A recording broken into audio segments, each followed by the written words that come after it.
बघा विठ्ठल रखुमाई मंदिरामध्ये म्हणजे वरोर येथे जनजागृतीचा कार्यक्रम राबवला गेला, ज्याच्यामध्ये आता सध्या मच्छराचं प्रमाण जे खूप जास्त प्रमाणामध्ये वाढलेलं आहे आणि ते कसं नियंत्रणमध्ये आणलं जाईल, त्याचबरोबर त्यांना मारण्याकरता काय दक्षता घेता येईल त्याच्याबद्दल. सर तुमचं नाव सांगा. माझं LD गायकवाड, आरोग्य सहाय्यक, प्राथमिक आरोग्य केंद्र चिंचणी. बरोबर. ह्या सरांनी एवढी छान मोलाची माहिती दिली, तुम्हाला व्हिडिओमध्ये पाहायला मिळणारच आहे.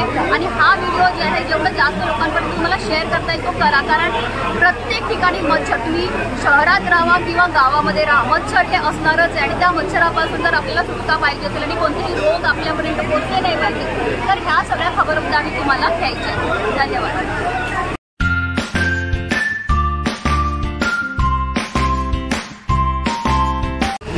मॅडम, आम्हाला आषाढी एकादशीच्या खूप खूप शुभेच्छा आणि तुम्ही आमच्या या आरोग्य स्टॉलला भेट दिल्याबद्दल. तर पावसाळ्याच्या दिवसामध्ये आपल्याला ह्या भागामध्ये कुठले कुठले आजार होतात, विशेषतः मच्छरपासून म्हणजे डासापासून जे कीटकांपासून जे होणारे आजार, विशेषतः डेंगू, चिकनगुनिया, मलेरिया, हिवताप, हत्तीरोग यासारखे आपल्याला आजार होतात. मग हे आजार होऊ नये त्यासाठी आपण काय खबरदारी घ्यायला पाहिजे, काय करायला पाहिजे, कुठल्या उपाययोजना करायला पाहिजेत हे आम्ही लोकांना जनजागृतीमार्फत आम्ही गावागावात जाऊन माहिती देतो. बरोबर. त्याच्यामध्ये तुम्हाला सांगतो, जर तुम्हाला एडिस इजिप्टाय नावाचा जो डास आहे जे डेंग्यूला कारणीभूत आहे, झिका व्हायरस विषाणूजन्य, तर तुम्हाला ही जर ओळखायची झाली लार्वा, तर ॲनोफिलीसची जी आहे ते एकदम समांतर रेषेमध्ये असणार आहे आणि एडिस इजिप्टाची जी आहे ते उलटी आणि खाली मुंडकं वर पाय सारखी सतत लवते ती पाण्यामध्ये.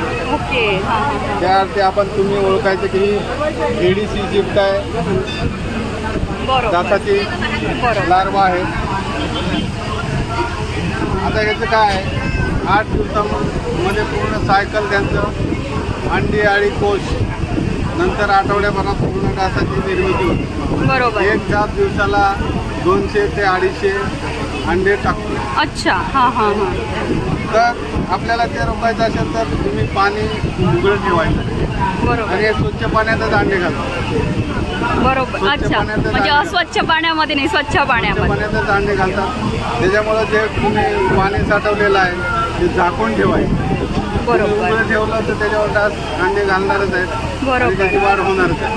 बरोबर. ते रोखायचं असेल तर तुम्ही आठवड्यातून कोरडा दिवस तुम्ही पाळायचा आहे. घरातली भांडी घासून पुसून स्वच्छ करून ठेवायची आहेत आणि तुम्ही अडक्याने बांधून ती ठेवायची. बरोबर. गटारी आहेत ते वाहती करायचे आहेत. गटारीत समजा जळकव ऑइल, प्रत्येकाच्या घरी आता मोटरसायकल आहे. बरोबर. त्यांनी जळकव ऑइल जरी टाकलं तरी त्यांनी लार्वा नसतो. अच्छा, म्हणजे हे सोल्युशन आहे त्याच्याकरता. बरोबर. लार्वा मारले जातात. तसेच दुसरी पण तुम्हाला सांगतो, हे गप्पी मासे आहे. अच्छा. हे गप्पी मासे लार्वाला खातात आणि लार्वा नष्ट होऊन आपलं डासाचं जे आहे ते प्रमाण कमी होऊन जातं. त्याच्यामुळे प्रत्येकाने जर घरोघरी जर त्यांनी स्वतः हे केलं आणि हे जे पाळलं नक्कीच त्याचा फरक पडेल. तसंच आम्ही घरोघरी कंटेनर सर्वे करतो.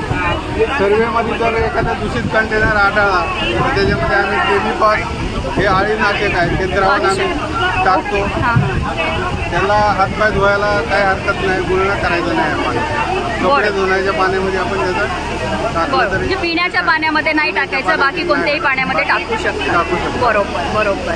म्हणून एवढी खबरदारी की पावसाळ्यात मच्छरदाणीचा वापर करा. खिडक्यांना जाळ्या बसवा. संडासचा जो पाईप असतो, गॅस पाईप, त्याला पण तुम्ही जाळी बसवून घ्या. जाळी बरोबर. तर आपण या मच्छराचा नक्कीच येऊ शकतो. बंद करू. आणि ग्रामपंचायतीने गावोगावी धूर फवारणी पण केली पाहिजे. बरोबर. त्यामध्ये तो पण चांगला जातो. बरोबर. ह्या सरांनी एवढी छान मोलाची माहिती दिली, तुम्हाला व्हिडिओमध्ये पाहायला मिळणारच आहे.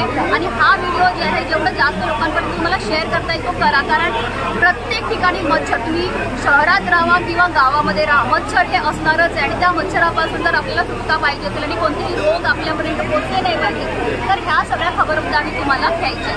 धन्यवाद.